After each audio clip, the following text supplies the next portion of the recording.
Kniha začiatkov, kapitola 4. Veľká obeta nositeľa blesku.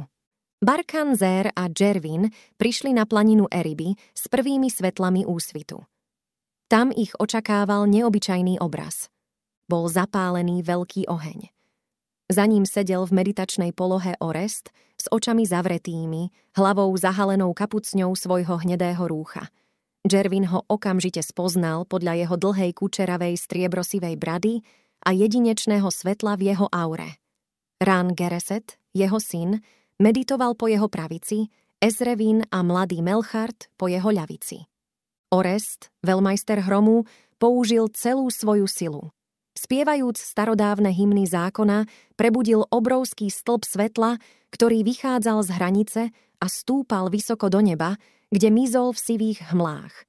Majestátny obelisk svetla stál vstýčený ako gigantická tyč plná bleskov, pripravená predať Orestovú obetu nebesám bohov. Ale najneuveriteľnejšou súčasťou scény bolo zhromaždenie stovky majstrov hromu, ktorí zostúpili zo sfér, aby sa zúčastnili obety a obradu dosadenia nového nositeľa blesku. Nikdy predtým nevidel Džervín v kráľovstve toľko sily.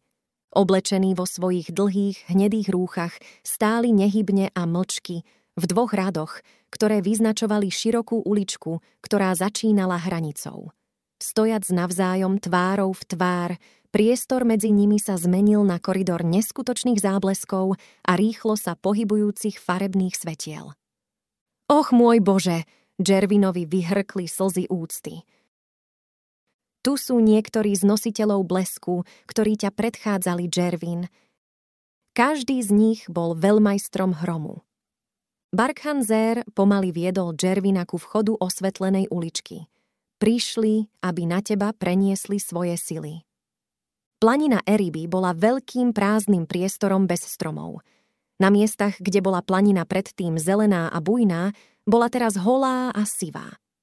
V tejto neskutočnej krajine, učinenej ešte desivejšou úplným tichom a neistými zábleskmi úsvitu, Džervin sa ocitol pri vchode do svätyne svetla. Na druhom konci uličky stál žiariaci obelisk ukotvený v ohni a za ním Orest. Teraz, keď zaujal svoju pozíciu pre rituál, Džervin už Oresta nemohol vidieť. Ale Orest ho obklopil svojou prítomnosťou, svojou láskou a prehovoril k nemu cez priestor.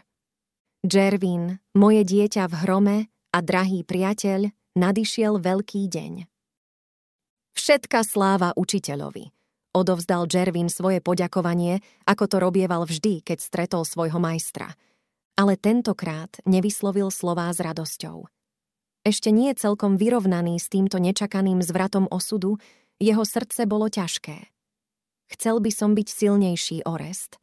Na svete neexistuje vec, ktorú by som chcel viac, ako byť schopný vykonať obetu namiesto teba, aby na porazenie Bobrosovej mágie mohol byť daný môj život a tvoj drahocenný nebol vyplitvaný. Toto kráľovstvo bude bez teba smutné a prázdne a nudné. Džervin, žiarivá duša, mohol by si veľmi dobre vykonať obetu namiesto mňa a premeniť Bobrosa na prach zabudnutia svojou veľkou obetou. Ale tým, že dnes odídem, využijem tieto nešťastné okolnosti na uskutočnenie masívneho prenosu síl na teba. Nečistý elementálny slis, ktorý Bobros rozšíril po krajine, bude mojou obetou nebesám bohov. Bude potravou pre najväčší ohňový rituál, aký som kedy vykonal. Za pomoci tejto stovky nositeľov blesku zatrasiem nebesami bohov, Džervin. Ver mi, že toto si bohovia zapamätajú. A dnes v noci sa v tvojom centrálnom kanáli skoncentruje toľko sily, že nič v kráľovstve sa ti nebude môcť postaviť do cesty. A túto silu budeš potrebovať, Džervin. Na konci veľkej úlohy, ktorú pre teba majstri hromu pripravili, vykonáš rituál ešte väčšieho významu a rozsahu, ako je tento, prenos archívu. Kto lepší by mohol vykonať taký dôležitý rituál, Orest? Džervin, tvoj čas nadišiel. Teraz je to na tebe, Ran Geresetovi, Ezrevinovi a iných, aby ste splnili úlohu. A táto úloha bude obrovská. Pripraviť polia na prenos archívu ti zaberie aspoň 20 rokov. Nezanechávam ti ľahké dedičstvo, priateľ môj, ale verím, že uspeješ. Máš to, čo k tomu treba. A z polí pokoja budem s tebou počas celej cesty. Okrem toho budeš nositeľom blesku, do ktorého bolo investované najviac zo všetkých. Hľaď pred seba, Jervin. Pri západe slnka, keď budeš kráčať uličkou, všetci títo veľkí mudrci zapália tvoj centrálny kanál svojimi silami a v čase, keď dosiahneš hranicu, budem šťastný, ak zostane aspoň jedna vec, ktorú by si ešte nebol dostal a ja ti ju budem môcť darovať. Svetlo v uličke sa stalo jasnejším.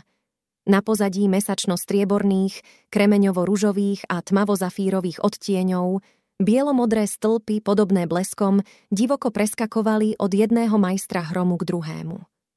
Žiara sa zdala taká hutná a blízkavé vlny, také búrlivé, že Jervin rozmýšľal, či si bude musieť svoju cestu cez svetlo prebojovať.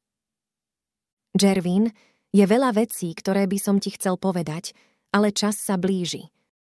Po rituále ti Barkhan Zer dá všetky inštrukcie, ktoré budeš potrebovať. S Bohom, môj priateľ v zákone, a ďakujem ti, že si taký, aký si. Priniesol si mi veľa radosti. Všetka sláva učiteľovi. Sláva Bohu, ktorý bol na počiatku, ktorý je a ktorý bude. Opäť sa stretneme v poliach pokoja. Zostaň pokojný a nič nerob, zašepkal Barkhan Zer Jervinovi do ucha. Tvoja rola začína pri západe slnka. Orest bol prvý, kto začal spievať. Z jeho úst zaznel pomalý basový prednes jednej z najstarších hymien zákona, ktoré chválili Matku svetla za to, že uviedla stvorenie do pohybu. Súčasne hádzal do ohňa popol a svojím vedomím vyťahoval dúšky temných energií, ktoré Bobros rozšíril po celom nadávane a ešte ďalej. Malý čierny oblak sa pohyboval nahor obeliskom svetla a zmizol. Započal jeden z najväčších očistných rituálov všetkých čias. 2 dní pešky odtiaľ, v pochmúrnom srdci údolia Nekromancera, obor Bobros, ktorého zrenie bolo veľké, vycítil, že prebieha ohňový rituál a pohrdavo pokrčil jedným obrovským plecom. Ako zhodnotil záplavu čierneho blata, ktoré bolo z jeho vôle vydávené údolím do krajiny, táto očista nebola žiadnou veľkou hrozbou jeho diabolským plánom. Pri súčasnom tempe by hnedé prasiatka, ako nazýval majstrov hromu, pozorujúcich zhromaždenie svojim tretím okom, potrebovali viac ako rok, aby vyčistili len samotnú planinu Eriby. Pri druhej hymne Ran Gereset, Ezrevin a Melchart pripojili svoje hlasy k Orestovi. 4 muži vťahovali do stĺpu svetla malé oblaky Bobrosovho temného vplyvu. Ale pri tretej hymne sa všetko zmenilo. Nasledujúc Barkhan Zera, 100 nositeľov blesku začala projektovať hlas. Ako sa rozpínavé vlny žeravého svetla rinuli z ich úst, zaznel hrozivý mocný zvuk. Žiara v uličke sa z jasnej zmenila na oslepujúcu. Obelisk svetla sa strojnásobil v šírke a silou hymien boli odporné čierne oblaky vťahované do svetla. Dole, v údolí Nekromancera, sa Bobros zamračil. Odhodil kus surového mesa, ktorý jedol na raňajky a so zvedavosťou sledoval, čo sa stane s tým čudným stĺpom svetla, keď bude napadnutý jeho čiernym dymom. Ale k Bobrosovmu sklamaniu čoskoro sa ukázalo, že namiesto toho, aby sa zakalil, obelisk bol každou minútou jasnejší. Na planine Eriby znela záplava hlasu rovnakou intenzitou. Spievané hymny, oživené silou hlasu, sa zdali byť nenásytné. Požierali stále väčšie a väčšie oblaky čiernej energie a stravovali ich v ohni obelisku, posielajúc ich nebesám bohov ako obetu.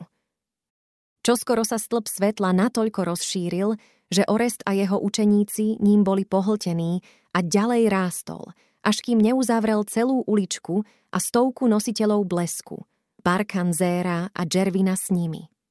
Spojení vo svetle neprestajne a neúprosne projektovali hlas. Nebolo ešte ani 8 hodín ráno. Ustarostený Bobros sa stiahol do svojej jaskyne a začal pripravovať svoju obranu. Vo svätyni Ejsraimu bola Marka prvá, ktorá pocítila seizmické vlny svetla prichádzajúce z planiny Eriby. V jej malej cele v Malchaskovej veži bol vzduch ťažký od smútku, pretože preplakala celú noc a celý deň a noc predtým. Ale hneď, ako nositelia blesku začali projektovať hlas, miestnosť zasvietila bielým svetlom a pocítila pri sebe Jervinovú prítomnosť. Cez priestor sa ho snažila zavolať. V odozve sa svetlo zjasnilo a Jervinova prítomnosť sa stala silnejšou. Nevymenili si žiadne slová. Ale sila mala takú intenzitu a odtlačok v priestore bol taký čistý, že ani raz počas nasledujúcich 34 rokov, ktoré Marka strávila v miestnosti meditovaním a modlitbami, Jervinova prítomnosť nezmizla. Zostala s ňou a neustále ju podporovala, nielen v prvých rokoch, keď bojovala sama so sebou, aby neušla a nevrhla sa do náručia muža, na ktorého nemohla zabudnúť, ale tiež v posledných rokoch, keď bol rozklad energetických polí Atlantidy taký, že svetlo Malchaska sa už sotva dalo cítiť a jeho vysoké kňažky začali jedna po druhej umierať od zúfalstva a nudy. V to ráno, niekoľko kaplniek ďalej od veže Malchaska, prorokyňa Muridí zachytila víziu obelisku svetla a začula hlas nositeľov blesku. Och, môj pán Melchisedek, Luciana, volala na svoju mladú priateľku. Luciana, choď a všetkým to povedz. Rýchlo. Čože? Luciana zeleného rúcha, ktorá zaspala pri svojej meditácii, sa zrazu zobudila a pretrela si oči. Povedať komu, Muridi? Všetkým, Luciana, povedz to všetkým a povedz im, aby hneď poslali správu do svätyne Lazéry. Ale povedz im, aby to udržali v tajnosti. Je to pravdepodobne tajný obrad. Ale povedať čo? Orest hnedého rúcha prenáša svoju silu na Jervina. Všetku svoju silu. Všetko. Môže to dokonca skončiť veľkou obetou. A zo svojho prorockého vhľadu malá kňažka dodala: a Jervin bude musieť ísť a vyzvať obra Bobrosa a jeden z nich zomrie. Muridí purpurového rúcha, ktorej klebety boli centrálnou časťou komunikačného systému Ejsraimu, posielala správy cez priestor všetkým svojim priateľom a v priebehu niekoľkých minút to vedeli všetci kňazi a kňažky v Ejsraime. Kuchári pustili svoje panvice, záhradníci vrecká so semenami, murári opustili svoje staveniská. Všetci sa zbiehali v kaplnkách a sedeli pokojne a v tichosti. A kňazi, ktorých normálnou funkciou bolo pokojne sedieť vo svojej kaplnke, sedeli ešte tichšie a pokojnejšie. Kravy, ktoré boli vždy mimoriadne citlivé na duchovné vibrácie svätyne, sa zdržali bučania. V Malom jazere pred prvou halou Melchisedeka labute tiež zastali a ryby plávali opatrne. A v kozmickom tichu sa všetci z diaľky vciťovali do gigantickej očisty a prijímali svetlo. Ku koncu rána už bolo toľko Bobrosovho slízu ponúknutého ako obeta nebesám bohov, že v meste Ejsraim začala opadávať ťažká atmosféra strachu a zúfalstva, vyvolaná morom. Niektorí ľudia, ktorí sa zrútili noc predtým, sa prestali zvíjať v krčoch a zobudili sa, úžasnutí, že sú stále nažive. Mnohí z nich sa dokonca nazdávali, že sú predsa len mŕtvi, lebo prebudenie sa zdalo byť takým ľahkým a prirodzeným. A keď sa vrátili ku svojim bežným činnostiam, pozerali sa podozrievavo jeden na druhého, neistí, či sú obklopení duchmi, ale neodvážili sa spýtať, pre prípad, že by oni sami boli duchmi medzi živými. Keď nadišlo poludnie, lesy nad Avanu boli úplne očistené. Vrátili sa prvé vtáky a v niektorých oblastiach dokonca začalo opäť pršať. Bobros zúril, keď videl, že očistný rituál je taký úspešný a zahájil masívny protiútok. Nestrácal čas s nižšími formami mágie. Zišiel rovno do priepastnej trhliny, ktorá ležala blízko močiarov pred jeho jaskyňou. Tam, pradávno, keď bolo kráľovstvo ešte mladé, Harmag nekromancer, syn Azazela strážcu, vzýval zlovestné sily, ktoré zmenili údolie na temné, prírodných duchov na zlých, hmly na husté a hrozivé, krajinu na ukrutne pochmúrnu a plnú tieňov a vízií pekla, počom sa údolie stalo známym ako údolie nekromancera. Bobros, ktorý veril, že je cez dlhú líniu obrov Nefilim potomkom Harmaga nekromancera, pozdvihol vyzývavé ruky k nebu a hlavu obrátil nadol do priepasti. Použijúc hlas, mumlal záhadnú invokáciu, ktorú sa nenaučil od Bobrosa, svojho otca, ale od Bobrosa, svojho prastarého otca, a ktorú si predchádzajúci obry Bobrosovej línie predávali z generácie na generáciu, snáď od čias samotného Harmaga. Temné vibrácie smrti, ktoré sa začali rinúť z jeho úst, vyvolali okamžitú odozvu. Trhlina vydávila záplavu slizu a údolie okamžite potemnelo.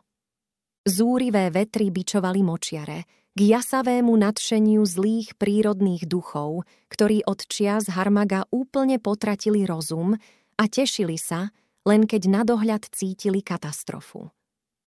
Čoskoro zlovestná škvrna zabrala celé územie Nadavanu, odplašila vtáky, ktoré sa odvážili vrátiť, a vysušila prvé dažde. Vysoko hore obyvatelia svetov bohov zhliadli nadol do kráľovstva a so záujmom, ale tiež s určitými obavami sa prizerali. Sily, ktoré obor Bobros rozputal, boli také mocné, že sa mohli ľahko vymknúť spod kontroly a zaplaviť celé kráľovstvo blatom čiernym ako smola a narušiť rovnováhu sfér. Dole v kráľovstve, v citadele, ktorú si obry Nefilim pre seba postavili na najvyšších strmých útesoch a na úplnom okraji východného polostrova, aby pyšne prijímali prvé lúče východu slnka, ktoré každý deň osvetlili kráľovstvo, sa čoskoro rozchýrilo, že obor Bobros je rozzúrený a ide sa zúčastniť magického duelu. Obry, vciťujúc sa do mocných energetických polí, ktoré im umožňovali špehovať prakticky každého v kráľovstve, zatajili dých a sledovali, kto výjde z tejto titanskej konfrontácie ako víťaz.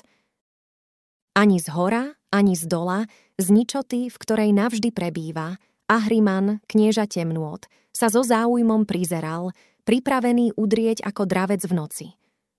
Rovnako ako bohovia, dobre vedel, že Bobros môže stratiť kontrolu nad silami, ktoré rozpútal. Keby sa to stalo, bol by spláchnutý a temná prílivová vlna čierneho slizu by Ahrimanovi poskytla perfektnú príležitosť na zahájenie zničujúceho útoku na kráľovstvo, šíriac choroby, vojny a chaos. Na planine Eriby sa stĺp svetla tak rozšíril, že nezaberal už len uličku a stovku majstrov hromu, ale celú planinu samotnú a časť z lesov, ktoré ju obklopovali. Keď počuli, ako sa priepasť ozýva diabolským rámusom a keď videli hroznú špinu valiacu sa z hlbín, nositelia blesku pozdvihli svoje hlasy. Spolu projektovali slovo hromu, ktoré je hlasom zeme a najvyššou silou nebies bohov. Bolo to desivé, nepredstaviteľné. Chvejúc sa od svojej vlastnej vôle, zem sa otriasala, znovu a znovu. A zvyšia, ako sú bohovia, udrel do obelisku blesk, ktorý sa premenil na gigantický plameň svetla, viditeľný zo všetkých sfér. A hymny zákona, ešte vyhľadovanejšie od toľkého ohňa, začali požierať temnotu, ktorá pokrývala Nadavan. Bobros tiež pozdvihol svoj hlas a z priepasti vzýval odpad konca času a nekonečnú tmu, ktorá na konci pohltí všetky veci, alebo aj oveľa skôr, ak temná strana zvíťazí. Nad oblakmi sa bohovia zamračili, premýšľajúc, či boli ľahkomyselní, keď nechali veci zájsť takto ďaleko. Ďaleko na východe kráľovstva obry Nefilim tlieskali a povzbudzujúco hulákali tak, ako to Bobros ešte nikdy nepočul. Taký hlasný bol ich rev, keď vyťahoval bahno z priepasti. Ahriman, chladný, nezúčastnený, presný, ďalej pozoroval. Priepastná trhlina, ktorú Bobros invokoval, sa menila na sopku záhuby chrliacu temnotu namiesto lávy. Pyšný na svoju prácu, Bobros sa zasmial, presvedčený, že žiadna sila v stvorení mu nemôže odolať. Ale nenásytné hymny pohltili temno hneď, ako sa vyvalilo zo sopky, premeniac ho na obetu svetla, ktoré stúpalo nahor obeliskom. Bobros, ťahajúc celou silou svojej obličky a volajúc o pomoc na nekromancerov svojej línie, vytiahol z priepasti ešte viac temna. Ale čím viac temna sformoval, tým vyhľadovanejšími sa stali hymny nositeľov blesku a tým viac temna sa zmenilo na svetlo. Bobros videl, že svetlo získava pomaly, ale isto prevahu, a v hrôze si uvedomil, že Orestova očista by mohla viesť nielen k vyčisteniu moru, ktorý vyvolal, ale aj k očisteniu celého údolia nekromancera. V záblesku uvidel seba samého, ako sa stane hanbou svojej línie, ničiteľom nádhery čierneho umenia, ktoré vytvoril Harmag a ktoré vytrvalo od jeho čias až doteraz. Keďže vedel, že čas pracuje proti nemu, a zo svojho prorockého zraku videl, že Orest sa zaviazal opustiť pri západe slnka svoje telo, Bobros sa rozhodol hľadať útočisko v starobilom nástroji mágie. Bol to trik, ktorý jeho predchodcovia používali v dávnej minulosti, keď bolo na zemi možných omnoho viac vecí a čas nebol ani zďaleka taký nepružný, akým sa postupne stal. Bobros, syn Bobrosa, sa pokúsil urýchliť dráhu slnka, aby súmrak nastal skôr. To bola jeho osudná chyba. Magické kúzla, ktoré kedysi dokázali ovládať čas, už dávno prestali mať predvídateľné účinky, aké mali v časoch Harmaga. Pravdou bolo, že čas, ničiteľ všetkých vecí, už dávno zničil svoju vlastnú mágiu. Bobros sotva vyslovil nebezpečnú formulku a všetky veci v údolí nekromancera sa začali otriasať. Bohovia zatajili dých. Nefilimskí obry na východnom polostrove zbledli. Ahriman sa usmial. Trhlina záhuby zaváhala, akoby premožená pochybnosťami o sebe samej. A sadze, ktoré dávila, nielenže sa zmenšili v objeme, ale tiež si neboli isté, či vôbec niekedy existovali. Diabolský entuziazmus údolia a orgazmické šialenstvo, ktoré hýbalo zvrátenými prírodnými duchmi, pozerali neveriaco jeden na druhého a hrozné vetry si zrazu neboli isté, ktorým smerom viať. Najprv, zneistený svojím vlastným kúzlom, Bobros rozmýšľal, či sa toto všetko naozaj deje. Ale v zlomku sekundy si uvedomil, že úplná katastrofa sa chystá zasadiť svoj úder. Vlna deštrukcie, ktorá by nerešpektovala nič, ani seba samú, a preto hrozila záhubou všetkému, aj jemu samotnému. Použijúc celú svoju silu, zareval hlasom a pokúsil sa trhlinu zapečatiť, aby zastavil všetko, čo sa dá zastaviť, skôr ako sa spustí nezastaviteľné. Minútu alebo dve, celé údolie nekromancera bublalo a z močiarov vychádzali vzdychajúce bubliny. Potom kúzlo zmizlo a nasledovalo zlovestné ticho. Na sekundu údolie získalo svoju pôvodnú podobu, keď bolo šťavnaté a radostné a jeho zvlnené svahy zvykol spásať šťastný dobytok. Och, doriti, zvolal Bobros. V zúfalom pokuse o znovu nastolenie temnoty obrátil sa smerom k priepasnej trhline. Harmag, Harmag, vzývam tvoj jed. A zadržiaval duchov svojho údolia, odpudzujúc svetlo každým kúskom svojej bytosti. Harmag, Harmag! Vrhol svoje vedomie do trhliny, rozhodnutý dosiahnuť dno priepasti, mysterióznu oblasť, kde sú tma a svetlo jedným, kde sú ovládnuté všetky sily a všetky veci sú možné. Napínajúc každý sval svojho obrovského tela, žmýkajúc silu zo svojich obličiek, vzýval Harmag, Harmag! Z hlbín priepasti odpovedal hladný, syčivý dých nekonečnej tmy, obklopil ho a pozýval do dutiny. Taká veľká bola príťažlivosť, také neodolateľné kúzlo, že Bobros sa hodil do náručia svojej milovanej diabolskej noci. Skočil do priepastnej trhliny. Obetoval sa a uvoľnil tak do údolia ovocie svojej celoživotnej nekromancerskej vášne pre temnú stranu. Hmly zhustli od jeho jedu a duchovia prírody boli nakrmení jeho hnevom. Kradmý záblesk svetla zmizol. Záhuba a pochmúrnosť boli späť. Údolie nekromancera žilo. Medzičasom impozantná sila nositeľov blesku pokračovala v požieraní diabolského bahna, napätie sa tak zvyšovalo, že za menej ako 3 minúty bola temnota, ktorú Bobros rozsial, zneutralizovaná. Nadavan bol úplne očistený a všetky stopy Bobrosovho diabolského vplyvu vymizli z krajiny. Keď Orest videl, že sila hymien sa chystá zaútočiť na temnotu údolia nekromancera, pozdvihol svoje ruky a zastavil rituál, pretože bol múdry a vedel, že všetky veci majú vo svete svoje miesto.